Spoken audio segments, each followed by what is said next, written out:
Let me take you back to a magical land before time, aka last week. And second, for the teams and for off-season events, we need something here in North America. Like, desperately need something. Well, we didn't have to wait long for that to get an answer, and even though it's not exactly what I was saying, boy, did we hit the mother lode of all off-season events that we could possibly get, as Cloud9 and Team Liquid have been invited to the Kespa Cup, which will be streaming exclusively on Disney+. Now, if you're like me and you started watching League of Legends in 2018, you might not be familiar with the Kespa Cup, because believe it or not, for those that are like international fans, like believe it or not, there's North American fans that only watch NA, so we aren't familiar with this type of stuff.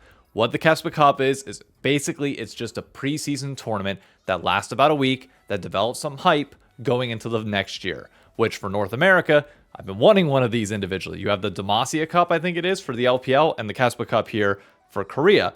This will be the first time, to my knowledge, that they've opened it up to external teams, because not only is it C9 and TL coming in from North America, it's also a Japanese and Vietnamese all-star team that will be rounding out the 14 total teams that will play in this week-long event, which is hype. It's also something that has happened before, pre-franchising. Let me take you back to 2012 with a Dignitas roster that featured Crumbs, I Will Dominate, Scara, I'm a Cutie Pie, and Locust. And then a CLG roster that included Voyboy, Hotshot, what does that say? Big Fat Lip? What? Yeah, you can tell how much of a new head I am that I'm not even recognizing these names. Doublelift, and then Chalster? Jesus, I don't know any of these. Obviously, I know the big names before people come at me. It's just some of the other ones I'm sitting there like, God damn. Funny looking at this, there's actually, 9 North American players between the US and Canada, and of the C9 and TL roster that we'll be sending, it's quite literally just Yawn, APA, Blabber, and Vulcan. Yeah, those are the 4 North American players of the 10 that we could possibly have, which, hey, better than some of the other rosters. But this used to be a pretty massive thing in League of Legends esports, and just esports in general, where you would have invitationals where the top teams would come out to these events and play them for cash. It was for money back then. It's for money now. And these were a ton of fun to watch, even if I wasn't there. Like, I'm friends with enough people in the space that can tell me about being there, that they were all excited for it. The IEMs or the Intel events would be the one that you would see in North America as well, which, by the way, would still love one of those. Don't forget, this event is going to be on at an obnoxious time for us here in North America. We'll get to the broadcast coverage, coach, we'll get to all that here in a minute. But it's awesome to see events like this come back. Now, my thought initially was, okay, there's a chance that we're playing tier 2 squads, because for those of you that don't know, Kespa Cup doesn't always see like the full teams at their full force playing. Sometimes there's some people from the main roster, sometimes there's not. It can be a hodgepodge. So when reviewing this tournament or covering it the day before and day of, we'll literally have to talk about the rosters that they decide to play for that day, which is going to be a blast to cover the entire time. But how did we do whenever we played in it last? Well, Dignitas ended up going 1-2, finished 3rd in their group, and was not able to get out. CLG Prime was also a sister team to CLG Europe. Think about this like K-Corp and K-Corp Blue, but if K-Corp Blue was a North American team, which they already have a North American player, so you can kind of think of it like that. But both CLG teams got out. CLG Prime, in the knockout stage, or in the single elimination phase of this, gets beat by eventual champions Azubu Frost. Granted, 2-0 and not even close, but nevertheless, hey, that's a good showing, all things considered. And what should we expect for North America this year for this tournament? Well, I don't know. Like, I haven't seen North America play in a tournament like this, ever. So I don't know what to expect. But it's exciting, nevertheless, that we get off-season League of Legends. And it's wild because I was looking at the Twitter timeline, and I saw APA tweeting out, hey, I'm going over to Korea to boot camp. And I'm like, dude, why are you going the week before Thanksgiving to boot camp? Shouldn't you go the week after? Oh, that makes more sense now. Why? Because this tournament is being held December 6th through December 13th or 14th? 14th, to be specific. So how does the format work this year for the Kespa Cup, since we have 14 teams, which don't evenly get split up into 3 different groups? Well, it's going to be 3 groups, 2 of which have 5, 1 of which has 4. You'll play a single round robin, best of 1, against everybody in your group, which I know people are going to be like, oh, best of 1s in a fearless world. It's a week-long Kespa Cup tournament for $60,000. It's a fun off-season event. It doesn't have to be as serious. If this was part of the official Golden Road, I would 100% agree. But for an off-season event, I'm not going to complain about best of ones, especially when these squads are just debuting in the first place.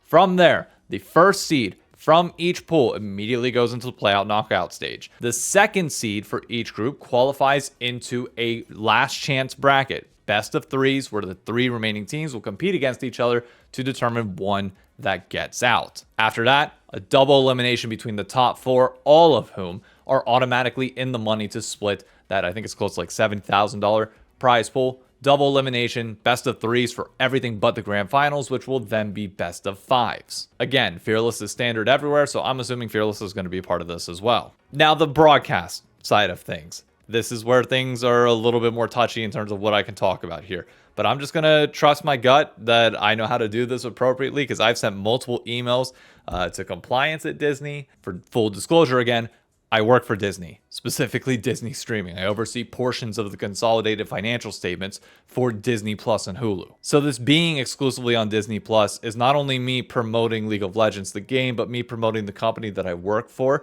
I'm not getting paid by anybody, and I'm not using anybody's IP. So I think I'm fine on this one, but I'm sure I will get contacted if it's not, and I've already disclosed this anyways. Because for those of you that don't know, like for example, whenever I did my deal with Verizon, whenever I did a little ad campaign with them, I did have to run that through Disney just to make sure everything's okay, because I'm using gaming and League of Legends. Like they're using me for me, not because of who I am at Disney. In the same way here, I'm not talking about anything that has to do with my work itself, even if it happens to be on the product that I work for. And there's nothing wrong with me promoting the product that I legitimately work for. But I saw some people whenever I initially talked about this saying, oh my gosh, where else can I watch it? And the reality is media rights are a very important thing in the space that we have not had for a long period of time.